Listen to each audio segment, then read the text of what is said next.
Welcome to the website. Website, baby. Yeah.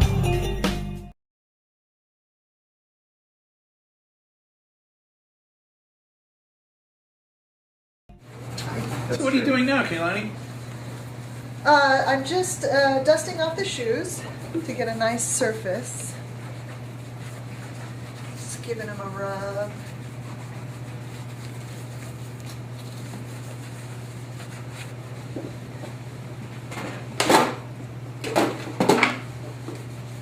Brush off any pre-existing dust.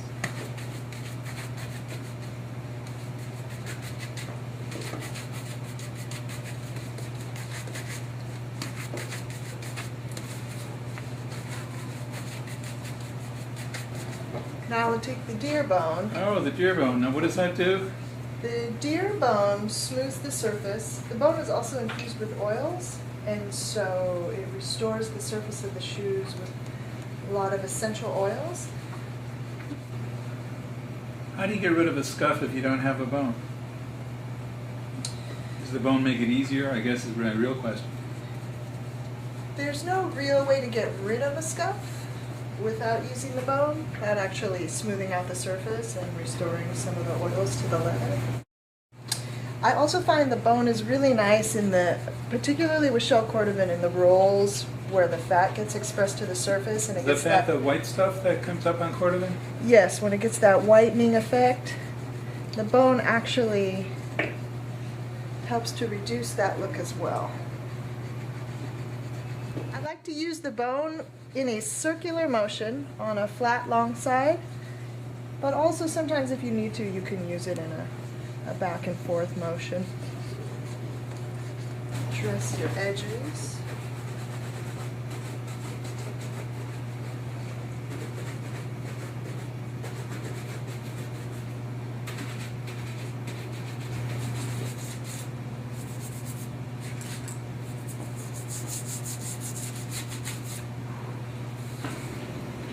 Going to give the surface a quick rub, help smooth out the oils that we put on there with the bone.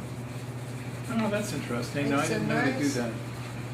Makes a smoother surface for applying polish.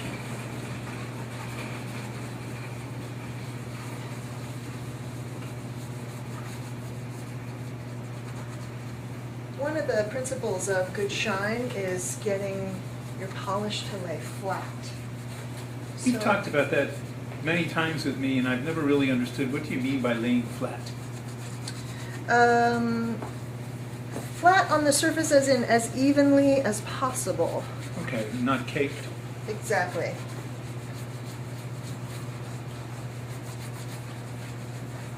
Caked or uneven.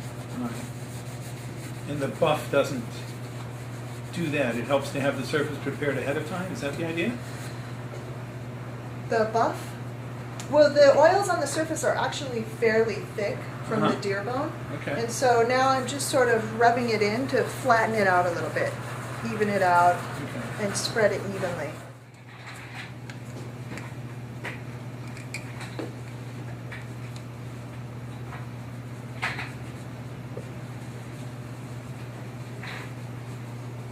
And what does the Reno do? Reno is a conditioner, a moisturizer, so it will restore moistures and oils to the leather as well. Getting a good foundation is one of the most important things to getting a good shine. And a good foundation is a leather that is properly moisturized. If the leather is moisturized evenly all over, again, it makes it so that the polish lays evenly. I have noticed with the Reno that because it has a little bit of mink oil in it, it's good to really rub it in and buff it. So you buff it out just like you would polish. Okay. Yes. It buffs up so nicely sometimes you don't even need polish. I know. A secret we don't want to get out.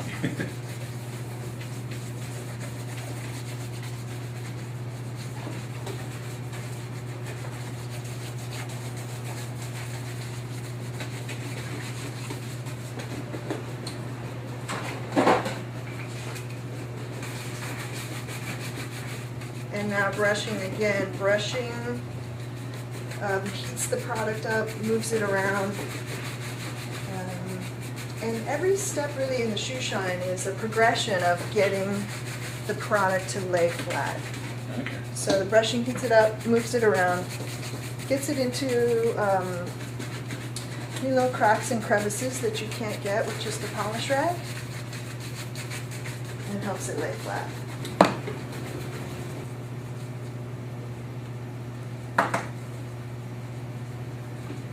We'll see how the polish goes on over the Reno.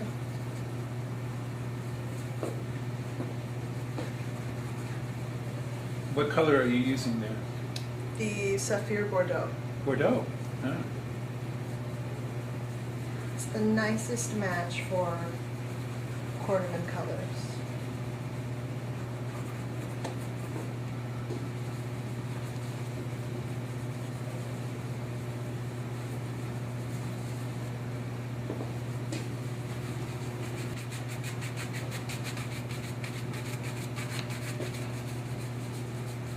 So you're brushing after each coat. Yes.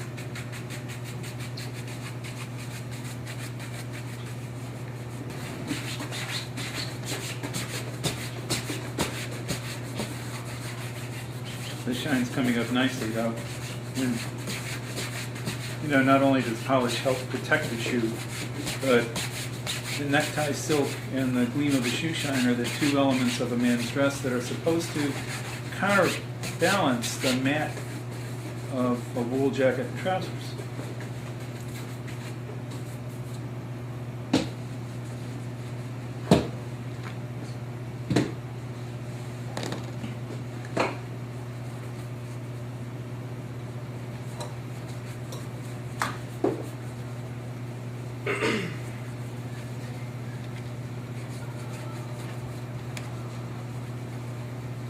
A little bit of water. And what is the water for? The water works with the wax to help create shine, helps move it around, Okay. smooth it out, and also because there are some oils in the wax, the water and the oil work against each other, and that's what causes a good deal of the shine. Hence the legendary spit shine. Exactly. Now, in 2011, we have water. It's more sanitary.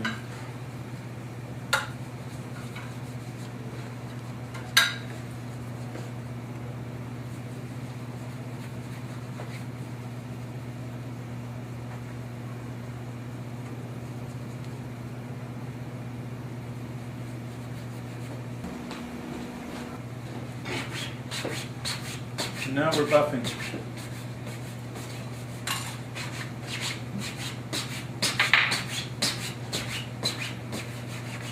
And they look great even before they're buffed.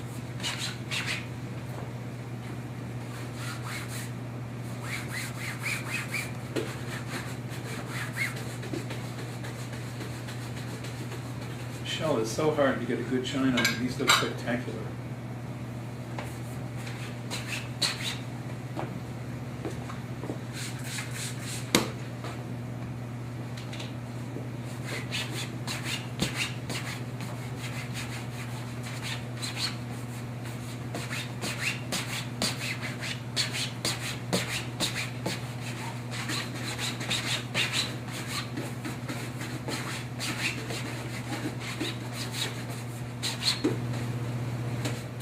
Voila!